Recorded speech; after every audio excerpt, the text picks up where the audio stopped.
All right, hello everyone, and welcome to a very special Twitch Plays Star Trek Adventures session. My name is ELH. I will be your game master this evening, and joining me as a special guest is Mr. Benosphere. Now, when it comes to Twitch Plays events, what this is basically going to be is you all, Twitch chat, are going to be playing and making decisions for the main character of the evening. And tonight, that is actually going to be the Prometheus-class ship spirit known as P-Chan, or 009. And you all are going to be doing the rolling for P-Chan, and you all are going to be doing some of the decision-making for P-Chan based on chat commands and based on some of the voting windows that I'll pop up from time to time. The good news is that you really don't have to worry a lot of things about Star Trek Adventures. I will handle most of the work on my end. In fact, most of this character sheet to my left on the screen, you really don't have to worry about. All you really should concern yourself with is how do I add a number in red to a number in gray, and how do I roll under that total? So for example, if you are rolling a engines and a con, you add a 10 and a 2 together, you get a 12, and then your goal is to roll under that amount. And every time you do that, you get a success. And certain tasks, certain roles require a certain number of successes to pass, but we'll do it in play so it makes more sense. All right. So before we begin, Benno, anything you'd like to say to the world before I sort of set the scene for our little opener here? I'm going to try my best. I hope to not screw up. I may ask some questions at some point. Let's do this. Are you ready, chat? Yeah, I hope chat's ready.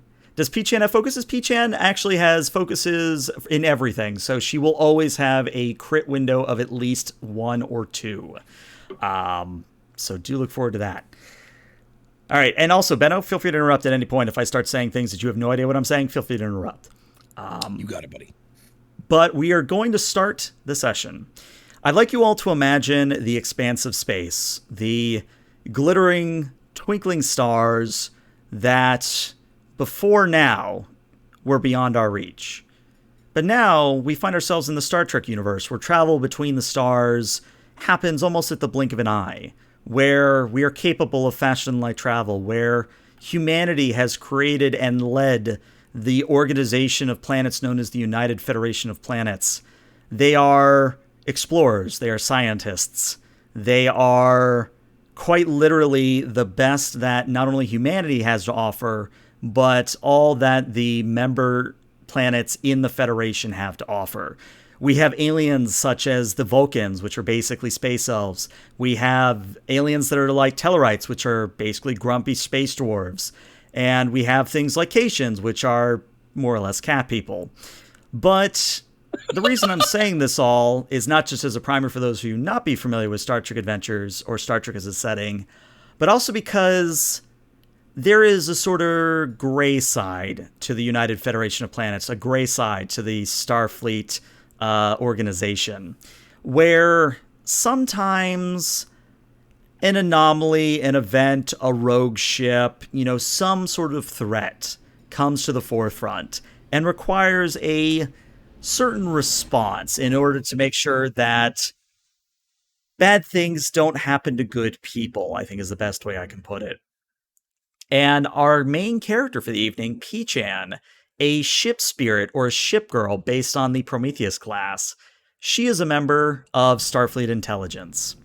And all of this sort of comes to the forefront as, again, we're in that twinkling starscape, and we sort of just do a dramatic pan to the left where we see this yellow-colored planet, and we sort of zoom into this planet, into the atmosphere past a bunch of clouds that are dark with rain and acid, and we end up on what looks to be the surface similar to a Venus, where there's lots of acid pools everywhere. The air is thick and yellow, still visible, but just very thick, very gaseous, very caustic. And we see P-Chan currently sprinting away from something. Now, her rigging is on, the rigging being sort of that ship part to the girl part, if you follow the metaphor. And every once in a while, she's turning and firing behind her. And we start to hear her voice as she says, all right, okay, I got to get the warp core back up running. I got to do something. And oh, God. And we see her dive forward and hit the dirt right next to an acid pool as a torpedo, an energy-based torpedo, flies into the space and over her head where she once were. And that's where, as we follow the torpedo's track back, we see an interesting individual in that they are a mixture between a Dungeons & Dragons Mind Flayer and Goofy from Disney. So just sort of imagine a combination of a Mind Flayer and Goofy, and if that isn't cosmic horror enough for you, I want you also to imagine that they are not necessarily holding a weapon so much as they're holding what looks to be some form of like bioorganic cannon, like under their arm. Like this creature, this being looks horrific. But as we sort of look at this character, Benno, would you care to give us your best villain monologue on the spot?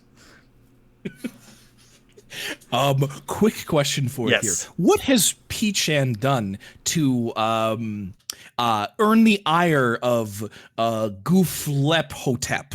Gooflephotep. Okay, that's his official name now. I think we're actually going to let chat decide this. All right, so let's see. What? Oh my God, a randomized hatred. Here we go. Yeah. Spin the wheel of hate. Well, actually, I was going to do a poll. So let's see. Let's do one of the options will be stole a relic. Another will be disturbed a nap, because there's always a story of disturbing an alien's nap, and they're always cranky about it. Let's see. Committed a crime I guess committing a crime is, I think, that's vague enough. I think we're going to use that. And then a fourth one, because we need a fourth one. I know. Accidentally tripped and broke.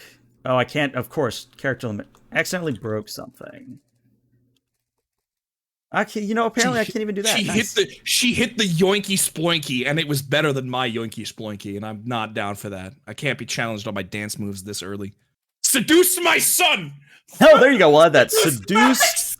Seduced alien's son. There we go. Love it. All right, I'm gonna let that run for I'll let it run for 2 minutes because we like to have fun here. We want to see what we have here. Poll is up for you all to vote on. So I think honestly, like if it were me, like I'm going to influence the chat now. My son, Max. We can give him a cool Cthulian name as well. What works for it? Okay, so we got Max Thulu. Max Thulu. Okay, that'll be his official name. Yeah. Yeah! Look at that. That's here they come. Yeah, they're already going for the alien son. I like. Yeah, there we go. Clear winner so far. Clear winner.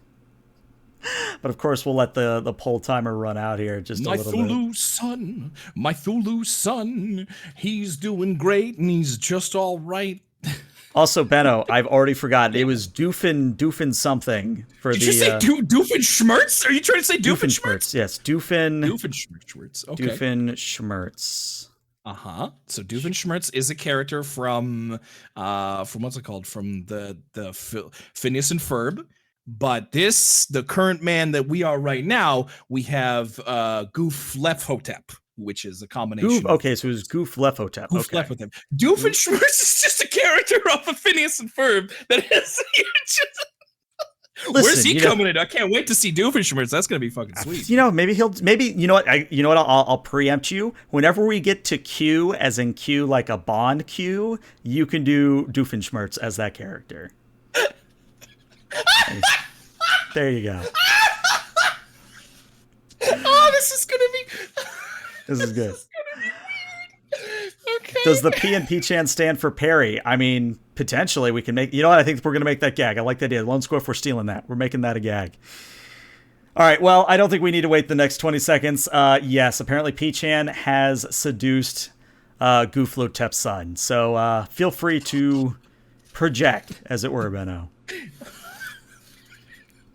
All right, here we go. You strange alien girl, I can't believe my son's been smitten by you. This would never happen while his mother was around. He's only 4 billion years old. I can't be having you taking him away to far-off worlds. I'm gonna have to destroy y'all now. I'm gonna take my here bio-cannon and make sure that you're a splatter now. All right, here he comes. Now don't get hit too hard. This is also does insanity damage, so you're probably gonna have a bad time. Here I go killing again. I'm literally dead. I have died. I have ascended. I'll do it again. Oh, fucking do it again. So P-Chan, picking herself off the ground and gets run again. I'm sorry. Look, I thought he was, he looked like he was 5 billion. I'm sorry. I didn't know 4 billion was the cutoff for your culture. I'm very sorry. And she keeps running. You insulted us greatly. She keeps running. And, as she's running, she's like smacking the side of her rigging that comes off to her left.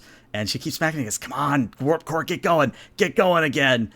Where appearing before her in her path is the sun.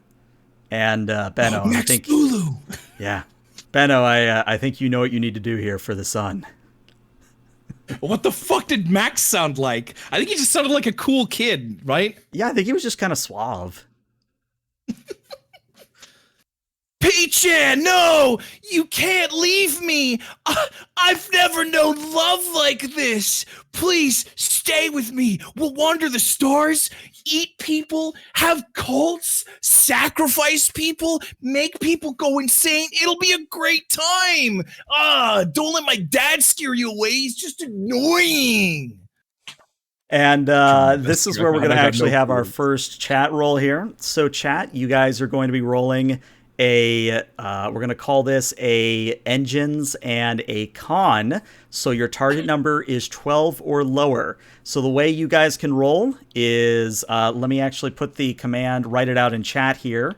And it's going to be without the leading dot before the exclamation mark. But what you're going to be doing is you're going to be doing, did it? No, it apparently did not. All right. So what you're gonna be doing is exclamation mark roll, ROLL, a space, the number 2, another space, and then D20. Because if you put 2D20 like Benno just did, it's actually going to combine the rolls, and we're not going to see what the individual dice have actually rolled. So by putting a space between the first 2 and the D20. There we go. Kern's got it. And look at that. You guys have gotten a 6 and an 8, which is both below your 12, which means we get 2 successes here. So what that means is P-Chan, she's closing fast on the sun and says, look, until you started talking about cults and insanity, I thought we had a thing going, but now I'm like kind of creeped out because, who does that? Like, that's not what I'm about. I'm sorry. I gotta go. And we see the sun do one of those things where as she passes, he kind of tries to reach out after her, but then P-Chan kind of just smacks him with her rigging, and he goes spiraling to the ground unconscious because it's funny to me. Which, of course, makes a certain entity who is chasing after P-Chan very angry. That's my boy! Now you're striking him? Oh, they're not gonna be able to put you back together when I'm done with you, hussy! Here's my bonsai slam! And Gooflepotep will point his biocannon and unleash whatever sort of horrific missile of insanity cursed with the warp and other things that I'm sure are in Star Trek towards her. Yeah, plenty. Actually, there's a lot of that, if you believe it or not. Really? Benno, Okay. And Benno only. Same roll. You're just going to be doing 2d20, and I'll let you know how you perform, Benno. Oh, I'm going to hit you when you're going to get hurt, and here I go.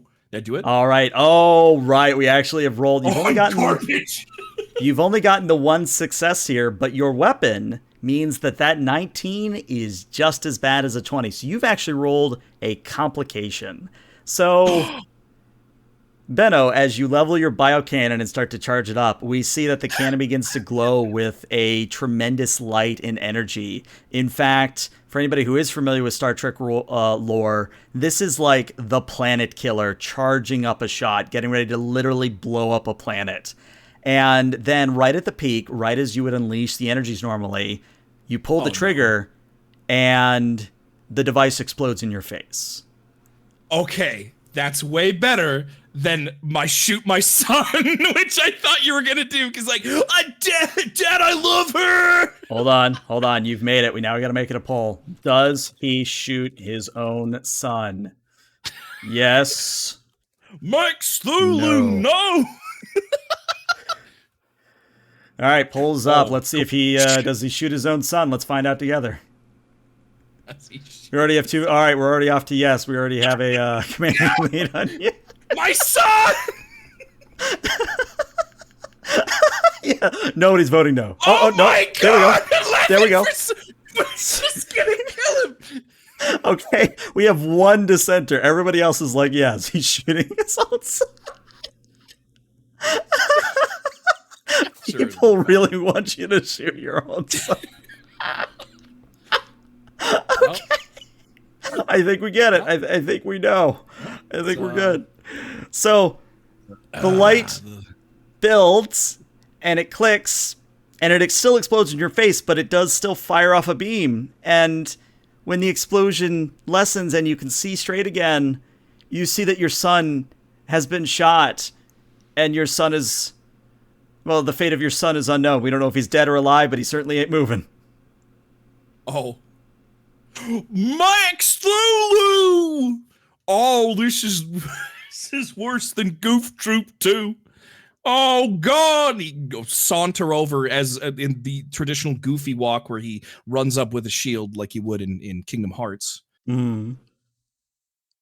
If only I'd listened to Sora and used the power of friendship instead of hatred. Oh, Ansem wasn't right at all. Oh no! Why'd I listen? Oh, this is the worst. My son, Max, speak to me. He'll kneel down and lift his son into his horribly deranged and Cthulian tentacled arms. Speak to me, my boy. You can't die that quickly. We're elder ones at this point, at least partially. Surely you can use your elder one regeneration to come back to life and or sleep for until the stars are right, whatever the hell that means. So, chat, P-Chan is going to come to a stop. She's going to see and hear all this, and she now has to make a very important decision. Does P-Chan go back and try to assist? Does P-Chan return to assist? Again, just a very static yes, no. And if you vote yes, you're going to go back and try and do a little bit of medical to perform a little bit of, I wouldn't call it surgery, but, basically helping Max out here, maybe bringing him back to consciousness and all that. If you vote no, P-Chan is simply going to escape and otherwise leave the planet, as it were. And it actually looks like we have an even vote so far. This is the game it's ever been at. Yeah, this, yes is leading at the moment. We've got some we're tied again. We've got some nowhere. No is leading there for a little bit. Get out of here. We're going to have to let the timer run out on this one because this one is very, very close. Oh, well, okay. Yes, just jumped ahead. People are ready. Like, people are going hard on this vote. I love it. Oh, we're tied again. All right. My God. This is amazing. It's anyone's game. Anyone's game at this point. All right. Oh, my God. We still tied. We're still tied. All right, you gotta flip a coin. I was gonna say, all right, I'm gonna flip a coin, everyone, and I'm gonna do it in chat. You gotta flip it on screen. You gotta go to Google, go to coinflip. I was just gonna roll a D2. I was just gonna roll a D2. No. They gotta see it. They gotta feel the drama because it'll do a couple of flips on Google. So you gotta show it up there. All right, hold on. Browser source it. You gotta browser source it. You gotta pull it up. You gotta show it. All right. The drama. All right, flip a coin. Flip a coin. Does it make a sound effect? That's gonna land on its side. I don't know. I've never No, I'm not listened hearing to a sound effect. it. All right, so here we go. Here is the flip, everybody. Let's say heads, we go back to help. Tails, she flies away. All right, coin is in the air. Coin is in the air. All right, we got a heads, which means she is going back to help. Oh, shit. P-Chan kind of looks back and looks back up at the sky, then looks back and goes, damn it, I should have just been honest and not been so violent with him, but I'm going to get hell from the Fleet Admiral from this. And she reluctantly runs back over to the two individuals, the two aliens, and she takes a knee and says, listen, I'm a starship. I'm not a doctor, but if you let me do something, maybe I can do something for him. And how do you know how our biologically estranged physiology would work, Miss Starship?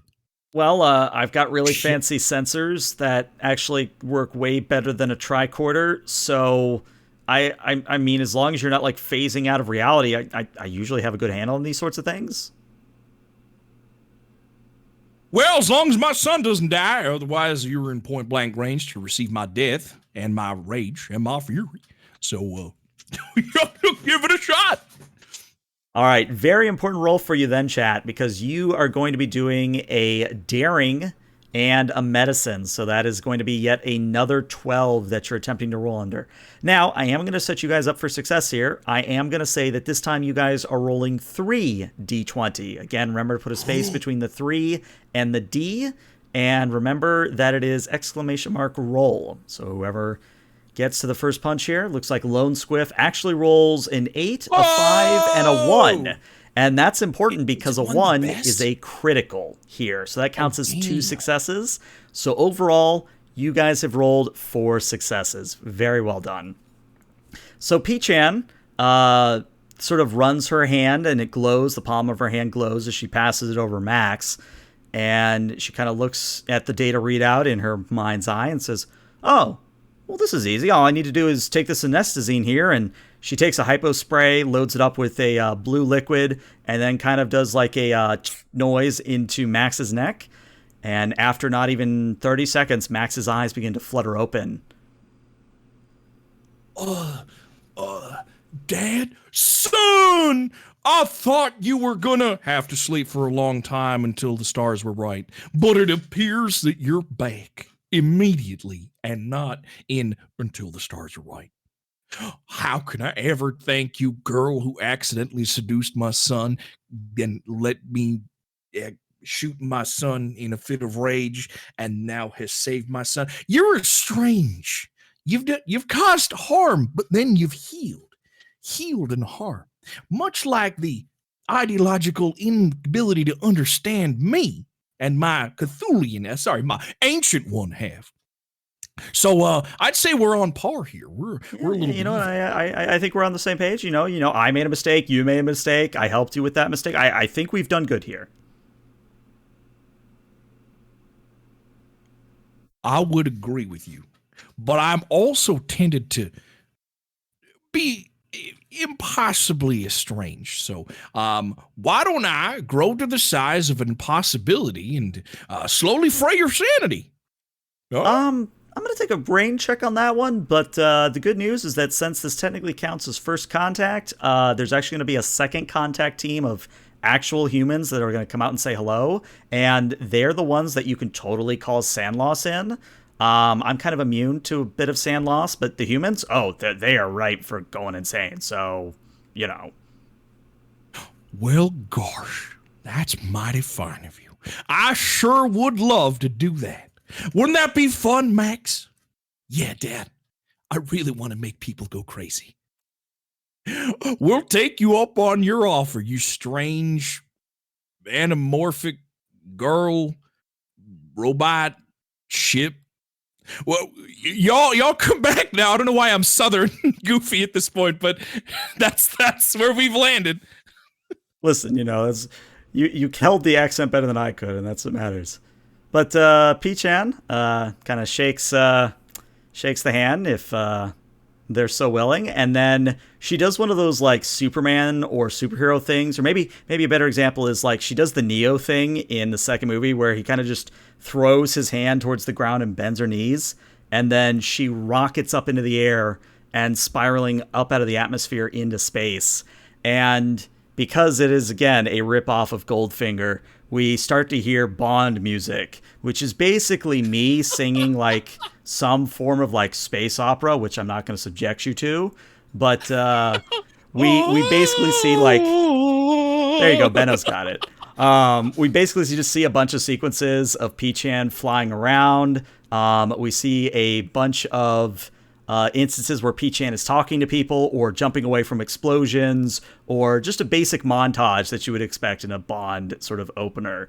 And it all culminates with P-Chan walking into frame with that stereotypical like gun barrel focusing in on her, and she spins and she fires a phaser, and the camera is instantly disintegrated, and P-Chan goes, "Oh shit, no, wait, oh, I disintegrated the camera again. I'm in trouble, shit." And the darkness starts to fade into what looks to be a view of San Francisco Bay, where we see the Golden Gate Bridge sort of off to the left. And then we see Starfleet headquarters, where P-Chan is currently in the Fleet Admiral's office. Now, I'm going to do a little something strange here, Benno, and I'm going to switch roles around here. You're going to play P-Chan for just a little bit here, and I will play the Fleet Admiral. And of course, you can feel free to. Oh, go ahead. Is this a cop scene? Are you gonna be the is this the ship admiral like the head honcho of the police for it here? Is like, damn it, P-Chan. I mean, that's kind of what I was gonna go for. Right. Yeah. All right, buddy. Okay, you got it. I'll be P-Chan. All right. So the Fleet Admiral, who is actually not Ignitrix for once, not Iggy. It's just some old bald guy. Let's give him a name. Let's call him Fleet Admiral Maxwell, which has a very strange name occurrence, but I'm sure that has no relevance on the story whatsoever. Anyway, Fleet Admiral Maxwell is currently at his desk, and then there's kind of a loud thump as he slams his hand down and says, "Damn it, P-Chan, you're a loose cannon. I can't have you running around causing issues with cosmic horrors like that. Do you have any idea how hard Starfleet, and you could see he's fumbling over his words. You know, he's so furious that he can't get a word out. Do you know how many damn reports I'm going to have to file because you angered an elder god for the third time this month?" I'm also smoking. This is smoking P-Chan. What are they smoking, Starfleet? They don't smoke in Starfleet. I actually don't think they don't got e-cigarettes. They don't have anything. There's like, you're like beyond. This is like so far into the future that everything is like beyond substance abuse or anything of that nature, isn't it? Yeah, I mean, it is, but the benefit is, again, we have holograms, so if you just want to smoke a holographic cigar or something, that's totally doable. Like, done. I don't know, Fleet Admiral. It just doesn't taste as good as the real ones, you know what I mean? God, I could really go for a death stick. Well, maybe. And either way, I got the job done, didn't I? Of seducing the son, which was my mission. No, your mission was to go to the planet and perform a geological survey, not awaken the great old ones who will bring ruin to us all. But they're just going to bring ruin to like a couple of people on that second excursion, and now we know about it so we can have their minds shielded when they go and have it. So if anything, I'd say kind of prep this for it. Where's my reward? She cockily says. And Fleet Admiral Maxwell just kind of does that double facepalm that Picard does sometimes and goes, "I can see that we need to go over some basic training again, but you're in luck, P-Chan. I can't just throw the book at you because there's a crisis that needs your immediate attention." And the Fleet Admiral pushes a button on his desktop computer, and then he spins the screen around so that you can see it. And we see a image, like a star chart, where we see kind of a blue blob of stars being represented as the United Federation of Planets. We see a red blob that represents the Klingon Empire's territory. And then we see a green blob that is bordering each of the other two blobs, which represents the Romulan territory. And Maxwell goes on to say, well, P-Chan, you're the only one available for this, unfortunately, but you are going to go investigate the appearance of a new black hole in Sector Z6. We have a concern that the Romulans might be testing some form of a new craft or a weapon or some form of technology, because black holes don't just pop up like this. Not at this size, not this randomly. And as much as I am loath to give you this clearance, I am giving you operational authority to do almost anything to stop a threat that might not just threaten the Federation, but the galaxy at large. So I'm unpunished for my previous actions then. I'm sending you to check out a black hole. You should be excited about that. Oh, you know what? That's going to be great. It's going to be, I can't wait to go and survey those holes. The Romulan holes are my favorite, and I'm going to have a great time with my team of just me, because I don't have a partner, because I'm too loose a cannon, and you need me on this, so you got it. You know what, Chief? Don't worry, your pretty little head. The Romulan holes, I've got them fully explored. My sensors will go deep into those holes, and I'm not going to come out P-Chan, before I have a hernia. Okay. Well, we can fix those, right? We can fix this. Is that right? P-Chan, we can fix those. Get the fuck out of my office. Get out. And he starts like throwing like wads of paper balls at P-Chan for comedy. Excellent. But yeah, as we shift scenes, I'll take back over P-Chan because you wanted to do Doofenshmirtz, as you are now Q. We see P-Chan entering into a stereotypical like laboratory where we see lots of like experimental equipment and tests being run on such equipment. Where we find P-Chan walking up to Q, who is a elderly human, or at least that's how I'm going to flavor him. Of course, the voice can be different, but he's kind of elderly, is kind of graying along the temples, actually kind of has salt and pepper hair.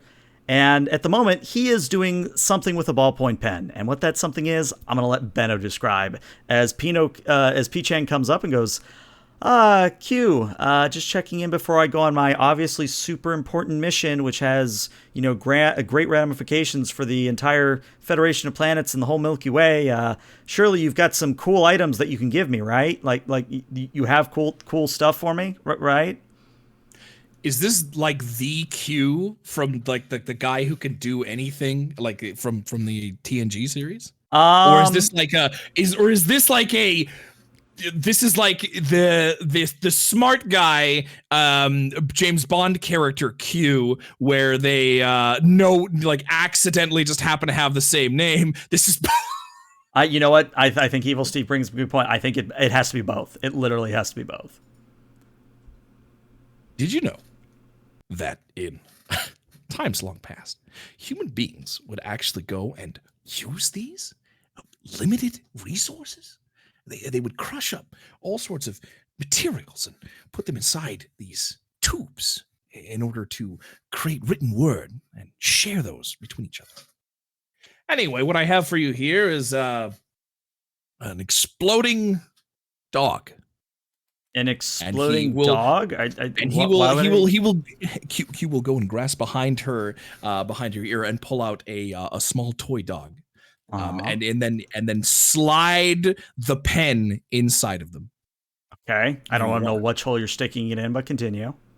Just in the middle of the dog. There is no hole. There was no hole. The pen goes through. It's fused together. Okay. Now, dogs are notoriously man's best friend. But was it by choice? I don't think so. No, it was by force. It was by these alpha animals, wolves, back in forever long ago, just gravitating, getting hungry. I know, I'll just go nearby these human beings. Oh, what could happen? Who cares? Just a free meal for once. Here we are. perfectly attended to, perfectly pristine, and turned into lesser subspecies. Oh, terrifying human beings are. Can't believe it. Absolutely. Hugh, I hate to cut you off, but what does the dog bomb pen thing do? Do I like click it twice and then like it causes an antimatter explosion, or like what does it do? What does it do?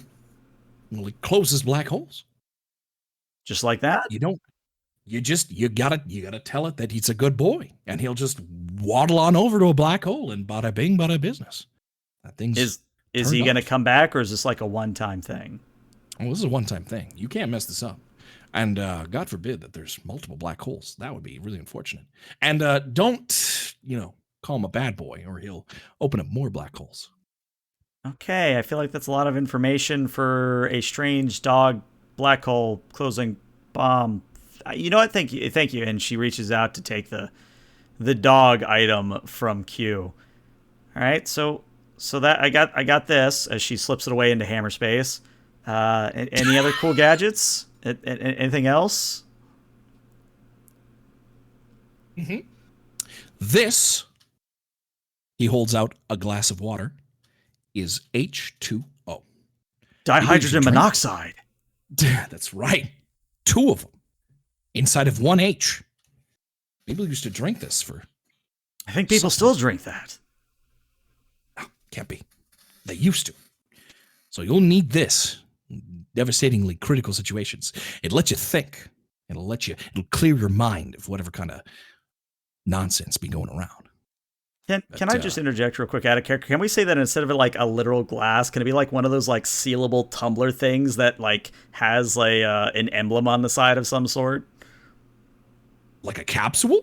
Yeah, something like. Well, not so much a capsule of water. Maybe it's called like a capsule. You want to look at just a container of water?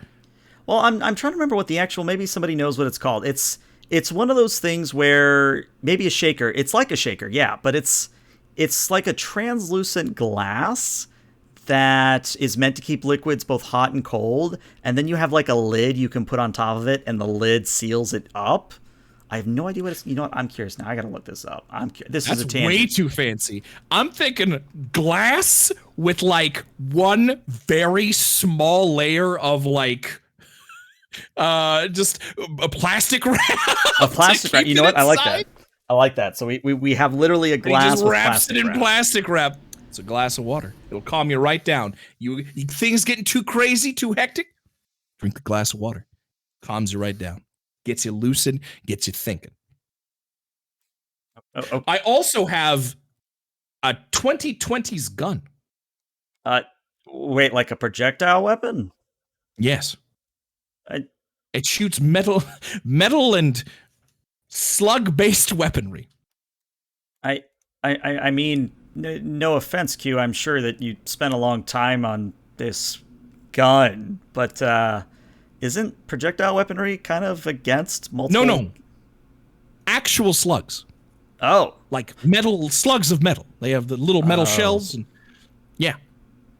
It'll crawl over. Then we have a different problem, because aren't metal slugs from Alpha Centauri 5? Aren't they an endangered species? Absolutely. Okay, I just want to make sure we were on the same page. And she takes the gun and the glass water slips away into hammer space. You got anything else for me, Q, or can I blow this popsicle stand? You got anything else for me? A pair of red slippers. Do I click the heels twice and I end up back home? You wish. You click the heels twice and you end up where you don't want to be. So if I pretend really hard to not want to be somewhere and then I click, does that work? Or is it like a subconscious thing where like my actual true hatred is where I end up?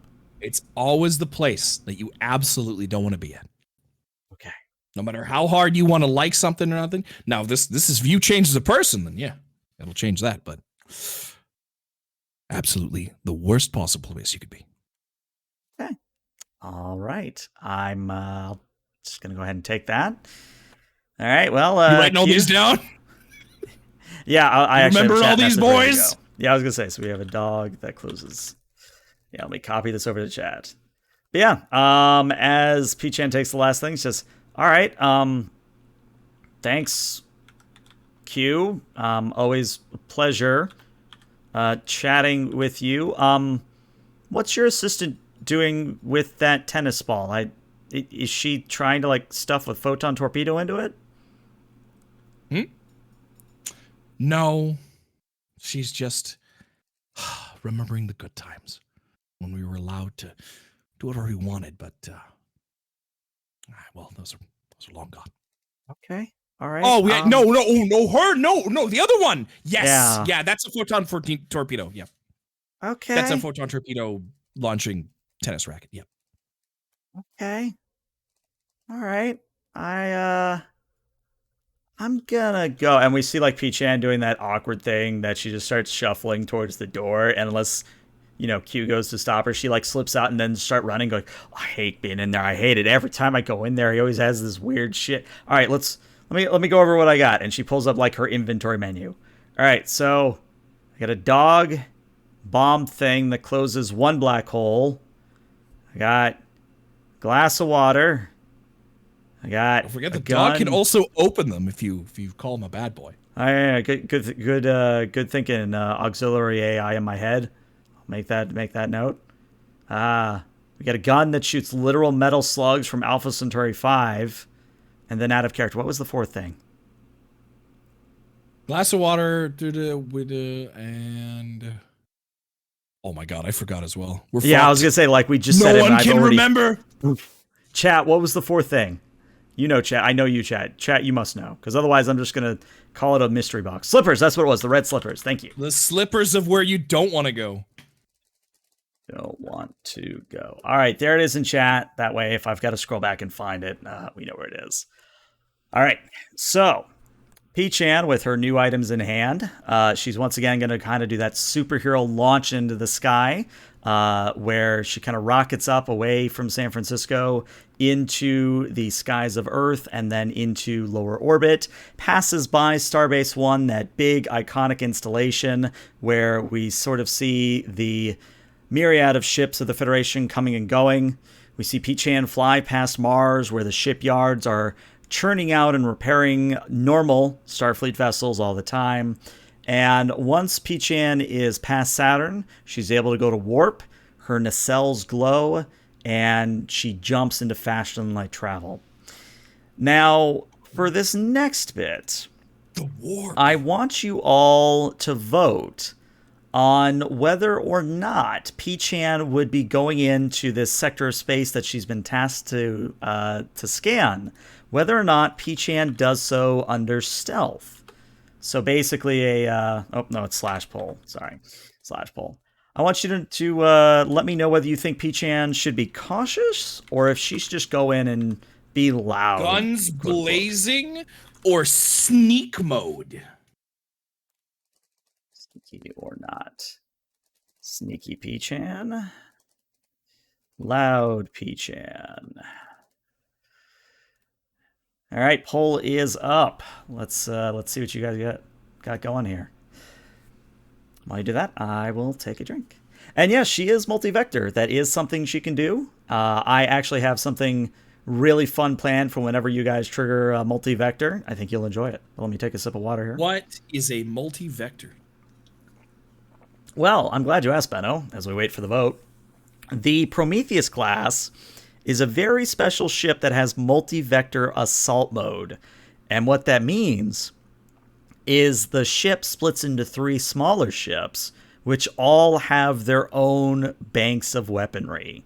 So basically, you go from having just one big punch to 3 medium big punches, if you see what I'm saying. Oh, she can ungatai. Yes. All right, looks like, it looks like we actually are going to go in loud. All right. Oh, no.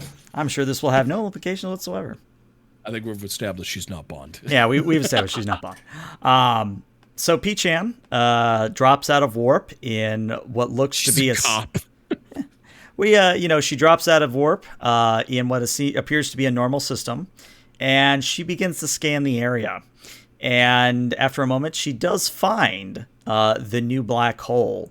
And it's one of those things where, since there's no real matter around this black hole to form an accretion disk, kind of that glow that you would normally see around an object like this, it is quite literally just a void in space that would have been missed if she didn't know where to look for it. But since you all went in loud, I actually am going to require a D20 roll from chat. So again, that is exclamation mark roll and 2D20, again with the space between the 2 and the D. Crap. Someone might have seen her. All right, looks like we got a 4 and a 7. Excellent. So what's going to happen is P-Chan, as she's scanning, she's going to get rebacks and go, well, that can't be right. According to this, there used to be a rogue Class D planetoid here, something like Pluto or Neptune or something useless that nobody would care about going missing. But that can't be right. I mean, if for a planet to turn into a black hole, that must involve red matter. And the moment she says red matter as a word, a blast of disruptor fire is going to come from seemingly nowhere. And P-Chan is struck in the back by this disruptor fire and instantly falls unconscious as we see P-Chan sort of drifting in space, knocked out. We see a scimitar class, the basically what we saw in Star Trek Nemesis, that big sort of like raptor, unfolding wings, like dreadnought kind of Romulan ship, comes out of cloak and begins to lock a tractor beam on P-Chan and drawing her into the ship. And with that, we're going to take a 5 to 10 minute break. That way I can drink a little bit here. Benno and I can compare notes. So we'll be back very shortly. Stick around, everybody.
All right, I lied. It was only like a 2-minute break because it turns out all I really need to do is get some water in my system because apparently streaming is very dehydrating, apparently.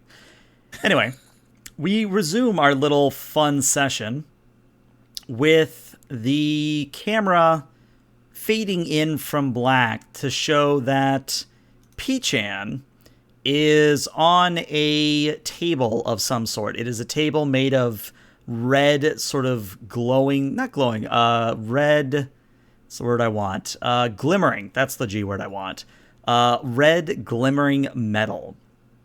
And at the moment, her rigging is gone, so her ship parts are dismissed away into hammer space. Now she's just girl! Yeah, right now she's just girl. Her legs and hands are shackled at the ankle and wrist. And it is literally the same pose that James Bond is in the infamous scene of Goldfinger. And as P-Chan sort of comes to awareness and starts looking around and goes, all right, hold on a sec. Hold on. This isn't one of those kinds of stories. You can't just strap me down to a table. I'm the protagonist. You can't just do this kind of thing to me. And that's when a very bombastic German-like voice begins to speak. And Benno, feel free to embellish as much as you want. All right. Is this me? You want me to go This to is the you. lines, boy? Mhm. Well, this right. this this is you not yet? introducing the character. This isn't the specific lines quite yet. P-Chan. It is wondering to meet you. You see, How do you know my we name? can. How do you know my name?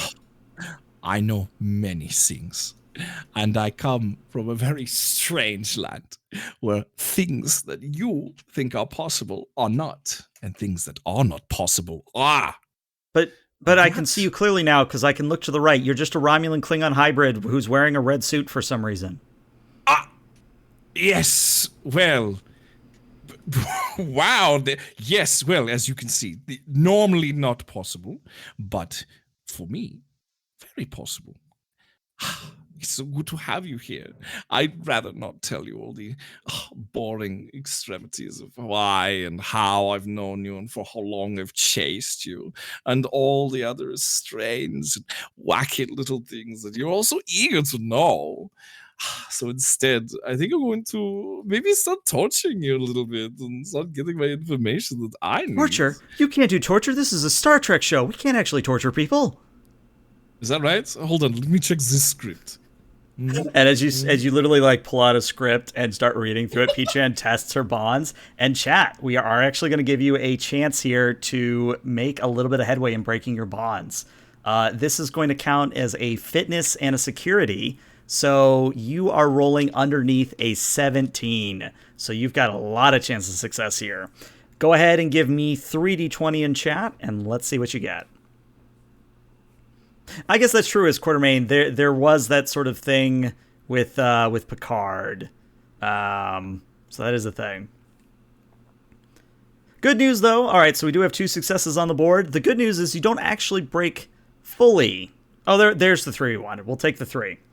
With the number of successes you've gotten, P-Chan is not going to break fully out of the restraints, but she is going to loosen them enough that she can bust out of them with another 1 or 2 good rolls further. So you're making progress. You're starting to get a feel for how far you can pull, how hard you can sort of jiggle the restraints. You're making progress. But as the individual who we still don't know the name of finishes reading the script, P-Chan says, well, okay, look, okay, there was the one time Picard kind of got brainwashed, or they tried to brainwash Picard with like the 4 lights, and there were 5, or maybe it was 5 lights and there were actually 5. I don't know. Like, look, I'm a ship spirit. I'm immune to torture. You know I'll just repair instantly any damage you do to me, right? What? No. You cannot repair from this type of torture. It was designed specially for ship girls.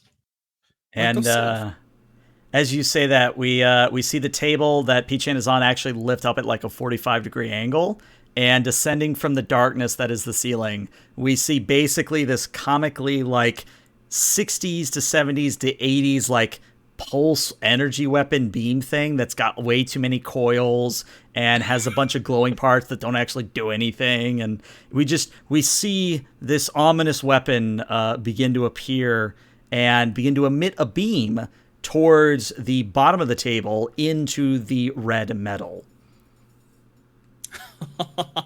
See?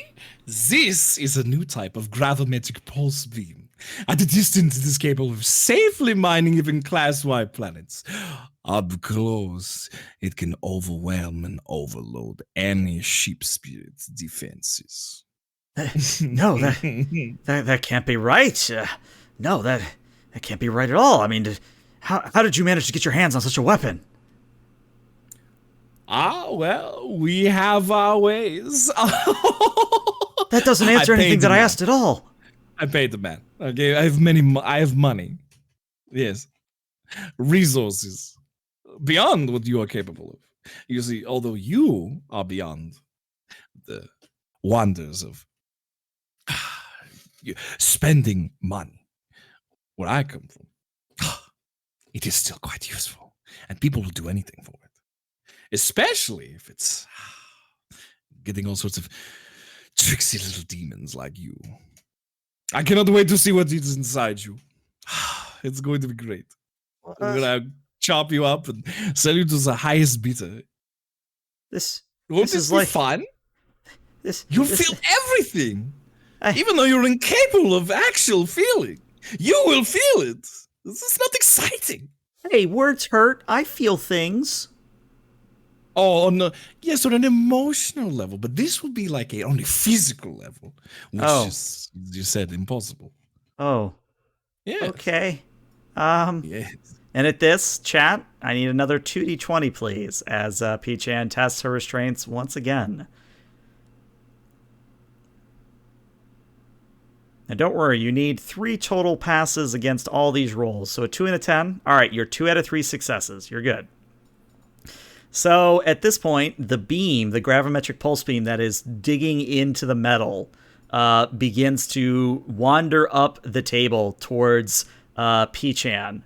And P-Chan goes, well, what kind of material is this table made out of? I can't seem to break free. It seems to be sapping my strength. Oh, this? This is decalithium, Miss P-Chan. An important resource to use make red matter. I have always been in love with black holes, and, well, welcome any enterprise that would allow me to make more. Hold on, I know. It's all coming clearly now. I know who you are. You're Red Digit. You're the guy that's obsessed with black holes. Guilty. Well, why? I understand if this was like Latinum and you were trying to hoard it like a Ferengi, but why do you want to make more black holes? Darkness and the void. It is an addiction that one so spiritus as you cannot understand. You are free of all vices. But the world must have vice in order to live. And if there is no more vice left, then I don't want the world to live. I wish to make a black hole so large that it encompasses our entire multiverse. And then, when we are all finally gone, you can have the world that you want, and I the one that I want. Absolute nothing. But mine will be out of vice, and yours a sense of quiet, evolving future, which I find boring. So, that is why. Destruction for the sake of my own vainglory. Now then. Okay, Red Digit, that was a lot to unpack. Do you need a therapist? I mean, again, I'm a starship, not a doctor, but I can do the therapy thing. Do you want to talk about it? No, Miss P-Chan, I don't want to talk about it. I expect you to experience a warp core breach. And we see the beam now getting uncomfortably close to P-Chan, almost breaching her shields. But yeah, chat, at this point, this is where attempts are going to matter. Now, again, I said I would handle all the Star Trek mechanics thing. So what I'm going to tell you here is that you need 4 successes here in order to break free. And shit. If not, then we have to basically engage Plan B, which is still fun, but Plan A requires 4 successes. So you are going to be rolling based on the number of successes you've gotten in the past. I'm going to give you guys 3 d20 to roll here, and we need to see at least 1 crit. Now, the good news is you crit on a 5 or lower, so hopefully the dice are in your favor. So whoever would care to roll, that's going to be a 3d20.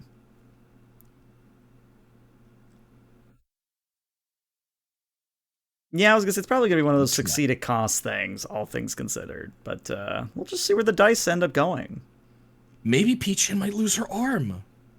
Which she'll, instantly grow back. But we have fun here. How invincible is P-Chan? She's actually not that. She's actually kind of fragile. All right, so one more. So one person give me 1 more d20 because we got a 1 and a 7, which means you already have 3 successes. We just need to see 1 d20 more. Thank you. An 11? All right, that is significant. So now, I'm going to put it to you, chat.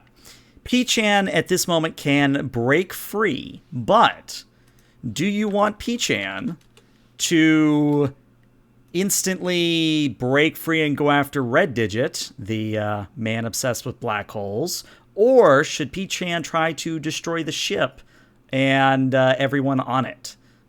So let me type that into poll. What should P-Chan go do crazy next? Go after Red Digit. Blow up RD's ship. And since this is an important vote, I'm going to let that go for 2 minutes. All right, poll is up. Now, of course, for those of you that are paying attention, yes, Benno is actually doing a phenomenal job with the minimal notes I've given him. So definitely make sure to give Benno here a round of applause. I don't even know Star Trek. Yeah. I'm just trying the best that I can. Yeah. No, you're honestly doing amazingly well. You're doing great. There you go. Petrus has activated confetti cannon for you even. There you go. Love it. All right, what do we got on this poll? How are we doing? It looks like at the moment... Oh, well, no, I was going to say we were going after Red Digit. Okay, Red Digit's in the lead again. Looks like we're going to have another tie vote. I think we're going to have another tie vote here. Got about another minute left on the poll here. I don't know, Benno, if it were you, which would you want to go for, the ship or Red Digit? If it were me? Yeah. Well, people on the ship, did they do anything wrong? Not really, no. And it's a big ship. There's a lot of Romulans on this ship. Yeah, 100% Romulans. Fuck them, kill them. Fuck them all. All right, well, it seems chat does agree with you because we literally went from a tie of 4-4 to 4-30. So, apparently... How many times is Romulans doing something evil like the very, like, you know, this is the trope, standard yeah. thing? Okay, got it. Yeah. Yeah, especially in the Next Generation towards the later seasons where it's, if, you know, something's screwy in space, it's usually the Romulans are probably the issue here. Romulans all right, bad, well, okay. I'll let the vote keep going because I guess it is possible for someone to dump a bunch of votes on go after Red Digit, but at the moment we are solidly about to blow up Red Digit's ship. Aha! He won't survive that, or will he? Question mark? Question mark indeed. All right, vote is closed. We are definitely blowing up the ship with a vote of 31-5. So, what happens is P-Chan, as the laser's just about to cut into her shields, she snaps the restraints at her wrists, and she snaps the restraints at her ankles, and leaps up away from the beam and does a cartwheel in the air and lands gracefully like a cool secret agent type would normally do. And she points at Red Digit and says, all right, well, normally I can't actually hurt you because that would violate my contract as a Star Trek character who can't actually kill anyone except under certain circumstances. But you know what I can do is I can blow up your ship and imply the fact that I've killed you. What? Hold on. Wait a second. Hold on here. That's still murder. No, it's implied. Because it's implied, that makes it okay. No, it's... What? No, that's not okay. Well... No, you cannot be doing that. Oh, look, my hands are glowing with an awesome power, and their might tells me that I must defeat you. And P-Chan's hands begin glowing with an awesome power. No, do not use the Domon Cashew speech from Chikandam to use your fingers to kill me. This would imply and make you the bad guy, but I'm the bad guy. So P-Chan's hands are glowing with an awesome power as her anti-proton arrays begin to charge. Now, I'm trying to figure out how... Okay, so we're going to do it this way. Is that actually a thing in Star Trek? They just can't kill the bad guy? They can kill the bad guy, but it's kind of heavily frowned upon, or it's always one of those moments where in Star Trek they're like, oh, well, was it really right to kill the bad guy? You know, did we make the right decision? Like, it's never a clear-cut, oh, we should just kill this guy. It's never that clear. I am very clearly insane. Yeah, clearly. All right, so chat, the way we're going to do this is I'm going to have you guys roll 9d6, and... This is because when you're rolling damage for a Star Trek weapon or starship weapon, whatever, you're rolling what is essentially a special D6, and it's a little bit different than actually just reading like 1, 2, 3, 4, 5, 6. So again, I'll handle all that for you guys. I just need to see 9 space D6 as a roll. And then I'll convert it as appropriate here. 9d6. All right, there we go. All right, so the threes mean nothing. So the threes are zeros. We have 2 2s, so we're at 4. Another 1, so that's 5. The 5s and 6s count as 1 with effect, so that's, let's see, 6, 7, 8. So you're at 8 damage overall with 3 effects. And you're probably wondering, well, ELH, what does 3 effects mean? True. Well, P-Chan, if you look at her anti-proton arrays, she has the high yield quality. And what that means is for every effect that she has rolled, and this isn't technically the way high yield works, but we're having fun here. We're fudging the rules.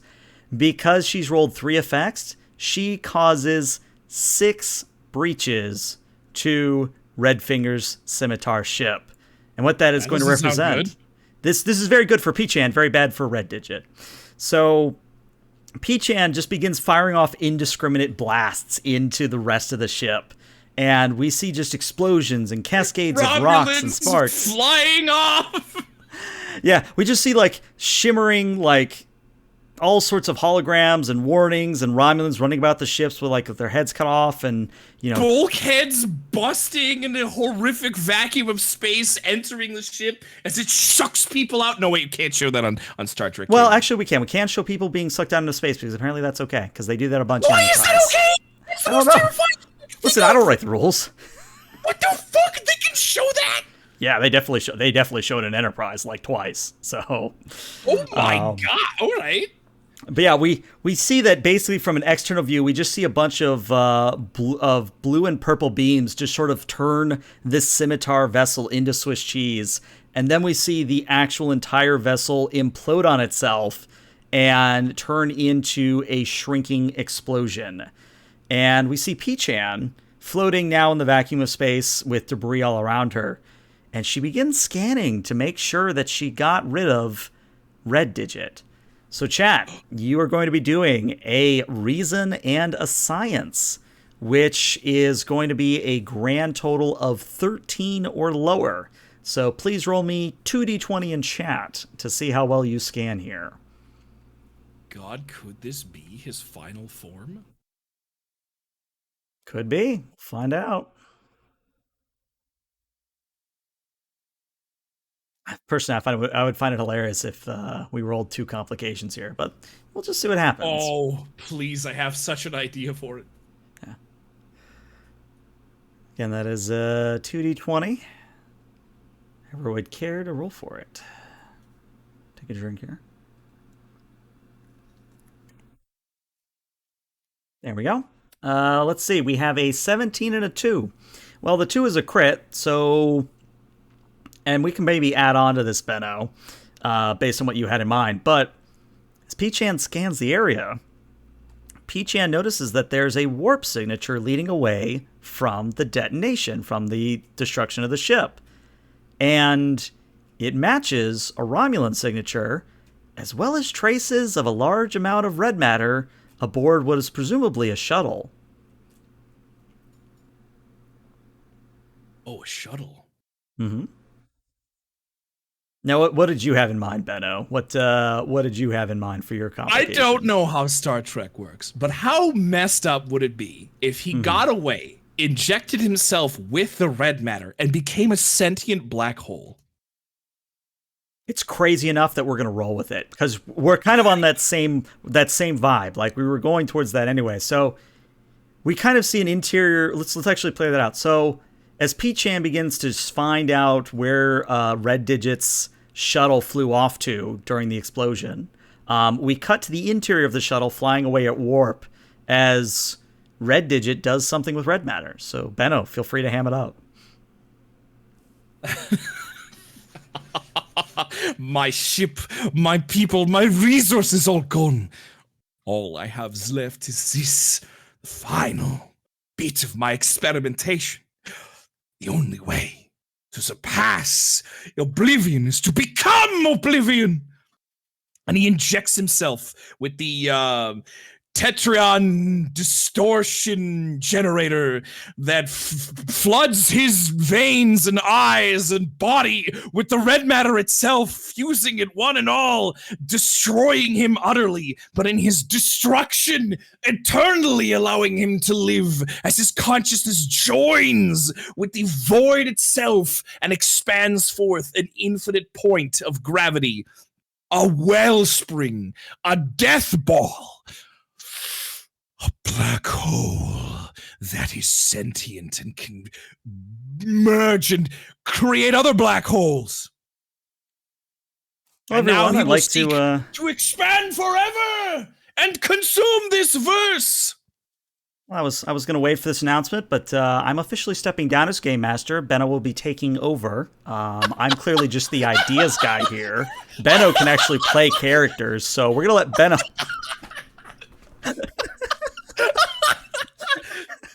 No, Benno, that was excellent. Thank you.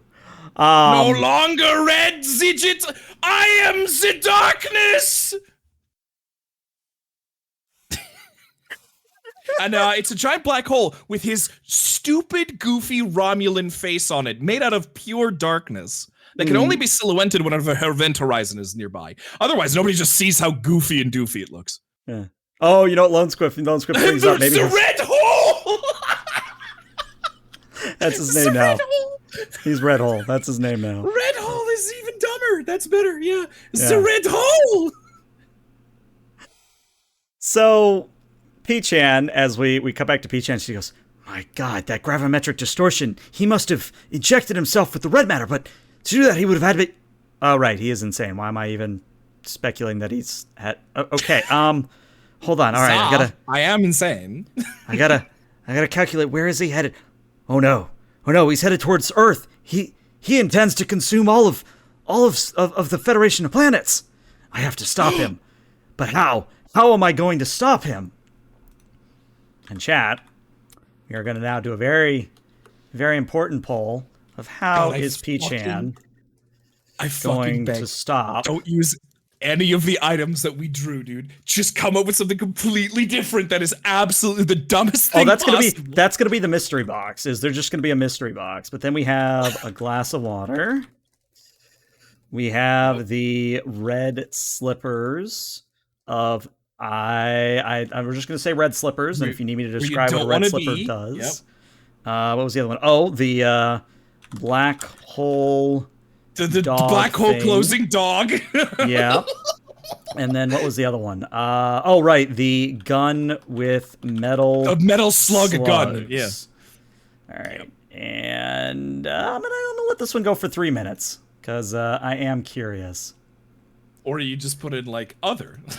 Well, that's mystery box. Mystery box. Okay, mystery box is the other. And, of course, people immediately go for the mystery box. Why am I not surprised? Oh, you're not surprised. People love mystery boxes. Like, legit... You can have the most amazing examples, the most amazing options, and people are going to be like... It's literally a dog that closes black holes. Yeah. And they're like, nah, dude, that's so obvious. Just send the dog in there. But they're like, no, but I said earlier the dog doesn't come back. What kind of messed up person would do that? What, the dog has to sacrifice his self? What, are you crazy? Well, Benno, now that you say it, black hole dog thing is...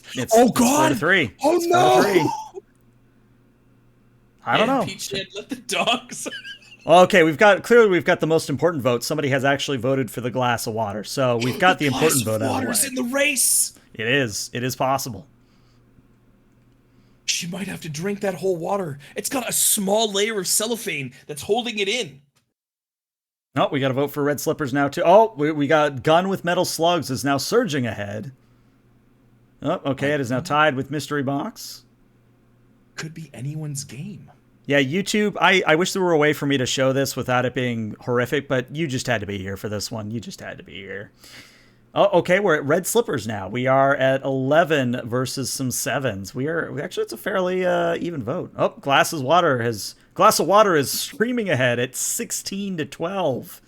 Oh, nope, red slippers is fighting back at 22, 26. Oh, 34. People really want the red slipper. Oh, 40 the reds. Okay, people are going hard on red slippers. Ooh, oh boy. Also, hi, Reese. How you doing? And yeah, oh my lord, people are dumping channel points on this. We're at 72 for red slippers versus 53 for a glass of water. We're now at 92 to 60, no, 100 to 72. Jeez. I think... How are you going to use those slippers? We'll find out together. It'll be an experience. Oh, glass of water's catching up. We used to be at a 30 gap. We're now at like a 10 gap. Glass of water's only 6 away now. Only 3 away now. Glass of water is now ahead by 3 votes. Glass of water is taking the lead. We're coming up around the bend, and Glass of Water is in the lead with red slippers coming up behind them, and we only have 30 seconds left in the poll. What will it be? What will it be? And then, of course, you know, what I'm expecting is someone is, like, ready to push the button to drop, like, 6,000 channel points just so Mystery Box wins. Like, I just have a hunch. I just have a hunch. But yeah, Glass of Water surging ahead. I love it. Looks like we got about 10 seconds left on a vote. All right, survey says get those votes in. Oh my God. All right, with a grand total of 364 votes for a glass of water. How are you gonna do this? You're gonna love this. I'm ready to hear it, Al. I'm ready to hear it. All it right. was a normal glass of water that it just calms you down. All right. So, P-Chan thinks.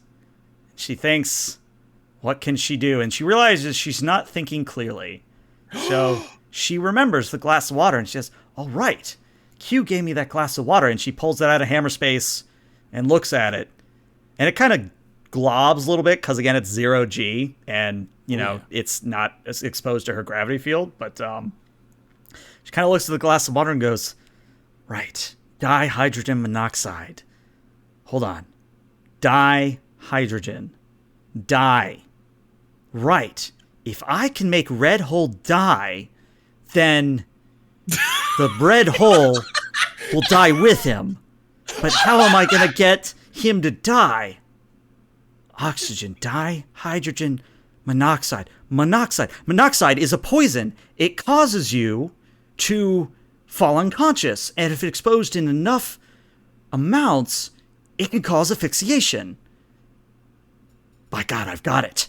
And she pulls off the cellophane and drinks it. Just drinks the whole glass. I've got it. She gets a brain blast.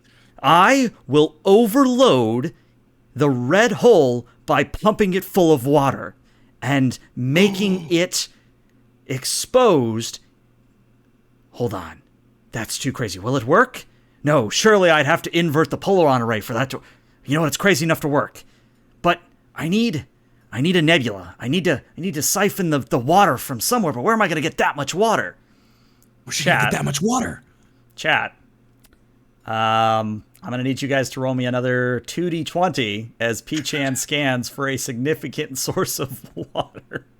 By the gods, I've got it. Pulls out a gun. Maybe that too. Maybe that's actually the answer is, you know, she's going to go through all this and then just pulls out a gun. So, you know, maybe that's the answer.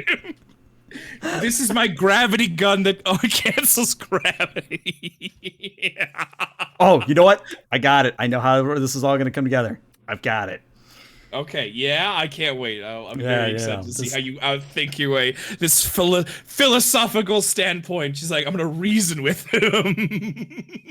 No, it's good. But yeah, chat. Go ahead and give me 2d20, and your target number is 12 and under. Which I'm sure you'll do fine. Actually, so far you guys have only really rolled the one complication, so you're actually kind of due for some 20s, all things considered.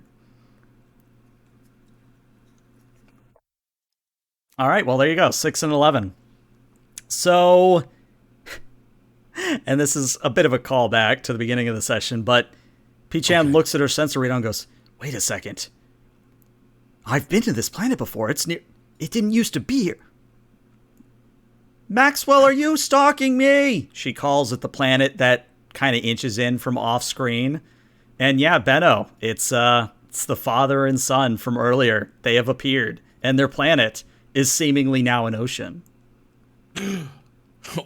Well, gosh, hi there, P-Chan. We're just here in Relay under the deep endless, boundless sea of relay. There's the most deepest of all oceans on any world, because it physically doesn't make sense. Kind of breaks the boundaries of logic. It's almost like you can't comprehend us. Well, I mean, I can think of the concept kind of a thing, but Gooflotep, you don't know how much this means. This might save the Federation of Planets. Oh, gosh, I don't care about that at all. But if you're having fun, then, well, howdy do. Well, I mean, I appreciate what you're saying, but you do realize that if the Federation dies, then you don't get any humans to cause sanity loss in, right? He does the face where it's the clueless, and then it has the sudden realization. Mm. We can't have that. That's my favorite thing.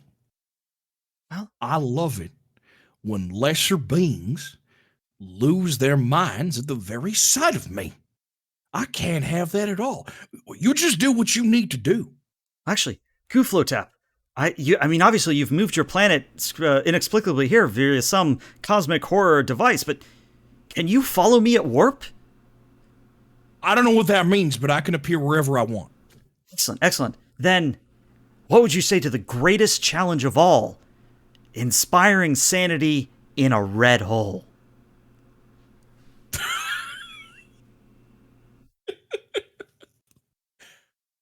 My thing sort of making them. I like it when they aren't sane. How would I make someone sane?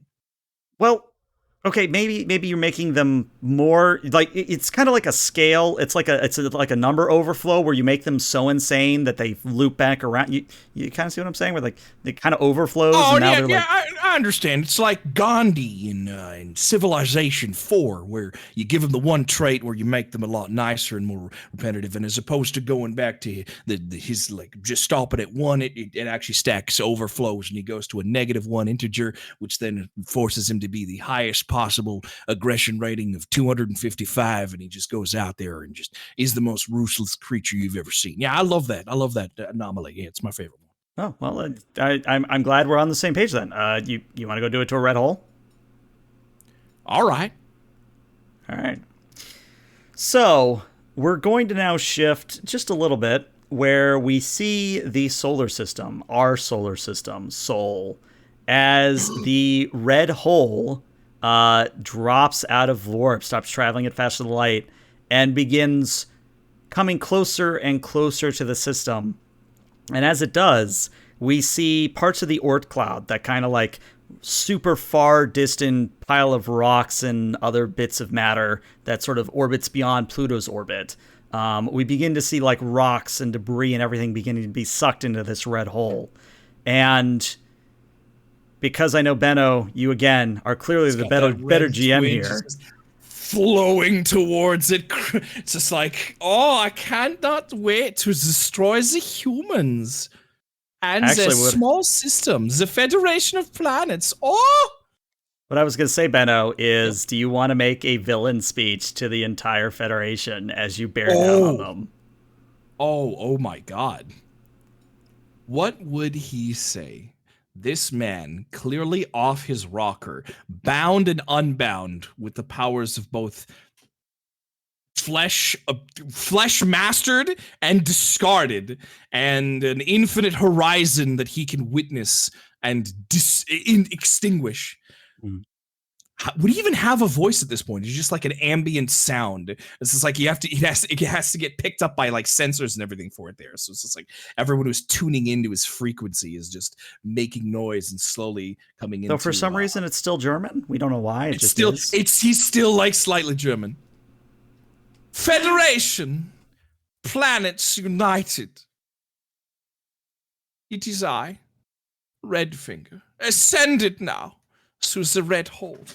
You cannot comprehend my form, and you won't have to, for momentarily I shall dawn upon you, crush you endlessly within my very presence, and you shall then be gone. I will have won, taken it back from you, giving you the release from the pain of flesh, the pain of thought, the pain and betrayal of your perfect utopian world, free of vice, free of sin. Disgusting, wretched, and absolutely autonomous in its wanderings. I've hated you forever, and now you shall be as you always were supposed to be, non-existent. Can you feel it? My ever-expanding radius, nearly encapsulating your entire little nothingness. And nothingness you shall be. I cannot wait. I'm so excited. It's about that time, as you continue your speech, that we see kind of on the screen right, we see P-Chan drop out of warp, and then moments later, the everlasting endless sea pops into existence and begins screaming through space towards the red hole. I was thinking more like as he's descending upon on the entire solar system for it there, like the sun turns around and it's just Goofy's face. Oh my god. Wait, what's the hell? Well, hello there, gosh, you're large, but not as large or as incomprehensible as me.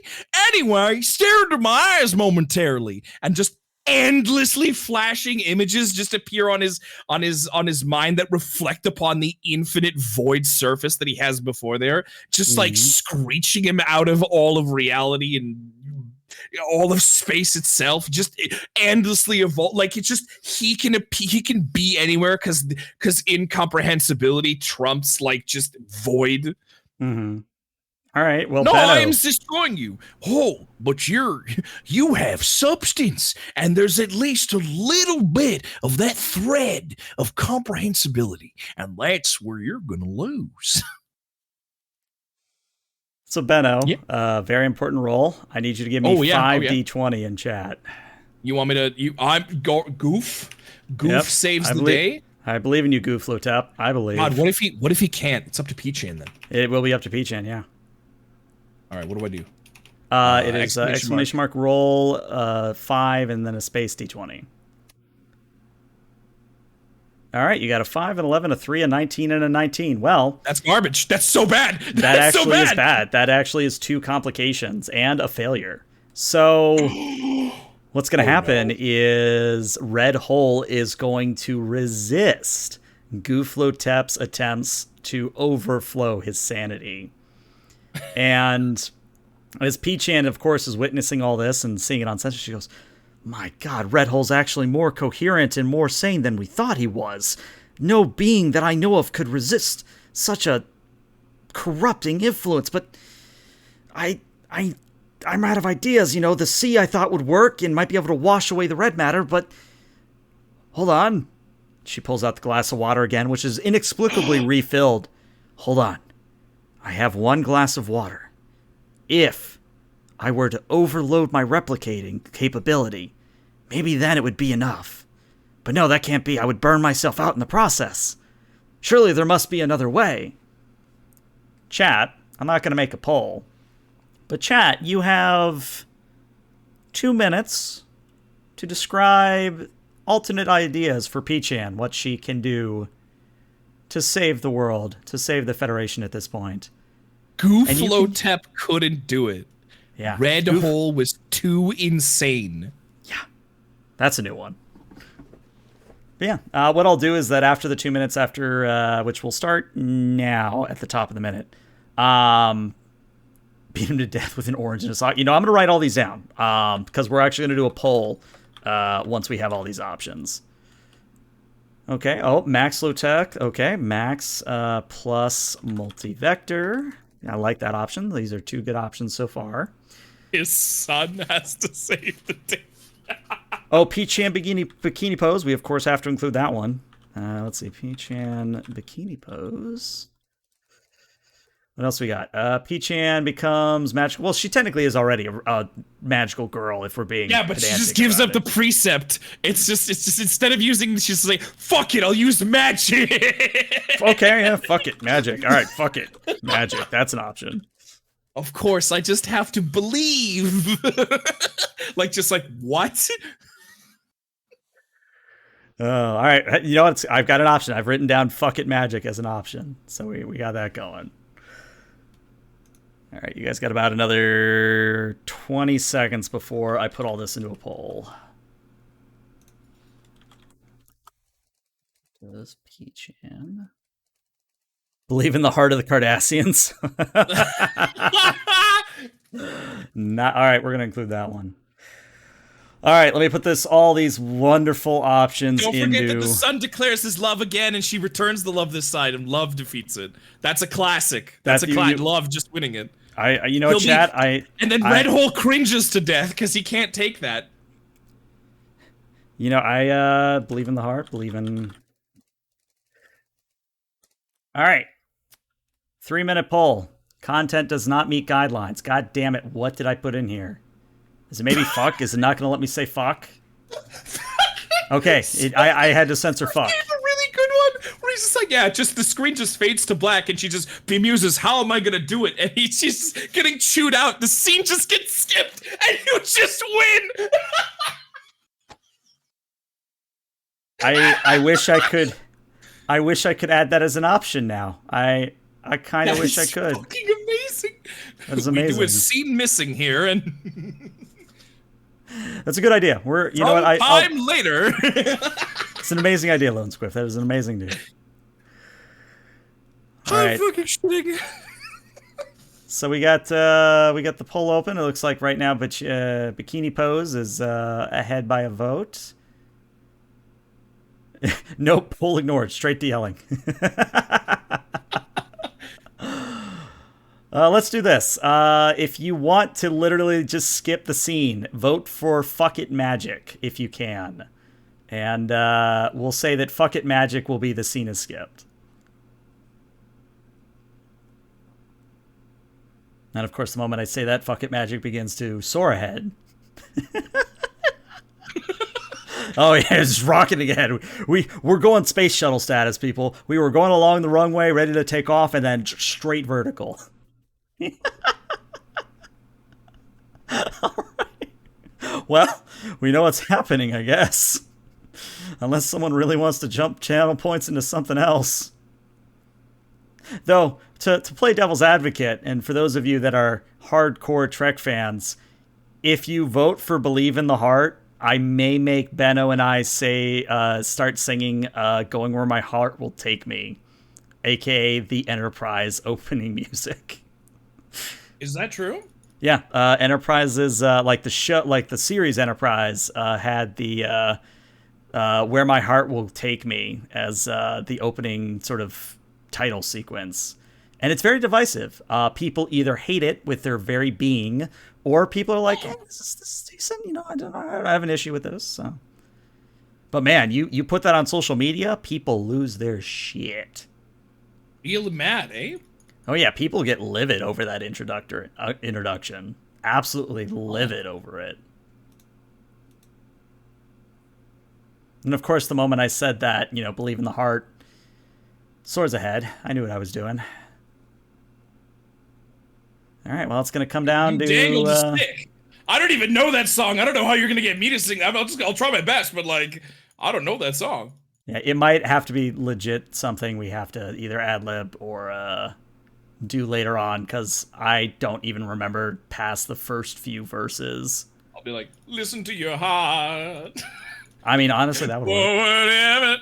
Oh my god, they did it. All right, so chat, I'll make a note that I owe you guys a certain music video, but for the sake of narration and the sake of not getting DMCA'd on this clearly crazy video, which I'm sure YouTube is either going to hate with its very being or love tremendously, but here's what happens, is Peachan puts a hand over her heart, or where her warp core is located, and she begins to believe not just in herself, but in not the principles of the Federation and Guflotep and in the power of song. And she begins to sing. And through her source of song, we see coming in from screen left, we see Max, Guflotep's son, come flying in and begin singing with her. And the power of their song combined begins to cause Redhole to vibrate and resonate. And his very being begins to shatter and rupture as their song of joy, of unrequited love, and of just pure belief in something solid begins to shatter Redhole's very existence. Oh no! The opposite of the void and emptiness! Ah, my vices and my sin over something so pure and innocent as the young love of a 4 billion-year-old creature and an endless star machine turned into a girl, I guess, personification. Ah, it's too much for my body, my endless, horrific void body. Ah, I am dying. No, wait, hold. I cannot. I am transcending away or something. Whatever it is, you know what it is. All right, Benno, if you want to try and warp away, I'm going to need you to roll me 2d20, and I need to see... Oh, no, dude, I'm dead. No. You're dead. So, as Redhole collapses in on itself and stops being a threat to the galaxy, the universe, we see left behind in the shuttlecraft that he started in is Red Digit returned to his normal Romulan Klingon hybrid form. And as, he's lying there naked, shivering, and maybe rocking back and forth about the power of music, there's a knock on the front window of the shuttle. And it's P-Chan and Max, and they're both waving at Red Digit. Oh, I will get you next time. And then we do a smash cut to the Fleet Admiral's office, where the Fleet Admiral is just kind of got the Gendo pose where, his glasses are reflecting the light. He's kind of like leaning in over the desk with his fingers steepled. And he goes, "So tell me, Ki-chan, you're telling me that you not only used a glass of water to save the universe, but you did so through the power of song. Is that about right?" Yeah. And love. This is my lover, by the way. Hey, what's up? I'm Max. Yo, are you human? Because you're about to go really, really crazy. Well, that would imply I'm not already crazy fucking... And he just starts raging, like full on, just like he hulks out, like he is throwing a fit. Like he is going hardcore, like flipping his desk, knocking things, off his shelves. P-Chan, do you know what the repair bill is on the entire fleet? And as we draw away from that scene, everything shimmers, and we see the interior of a holodeck, where we see Fleet Admiral Ignitrix, Iggy, standing with Lieutenant Commander Benosphere. And Ignitrix just kind of looks at you, Benno, and goes, "So, what'd you think? Was it a good story? It was really silly towards the middle, but I thought it was a really good story." You ended it with a song about the Cthulhian nightmare creature falling in love with, a sentient ship. Yeah, I mean, yeah. What else? Yeah, I loved it. Fuck yeah, dude. This is gonna be great. This is gonna make so much. This is gonna be great. This is top tier. I literally art beyond art. All right. Well, I guess I'll put it into print, and we'll get it into holodecks across the Federation. Do it. This is the number one. This is the first thing that they boot up when they boot up the holodeck. I want this story.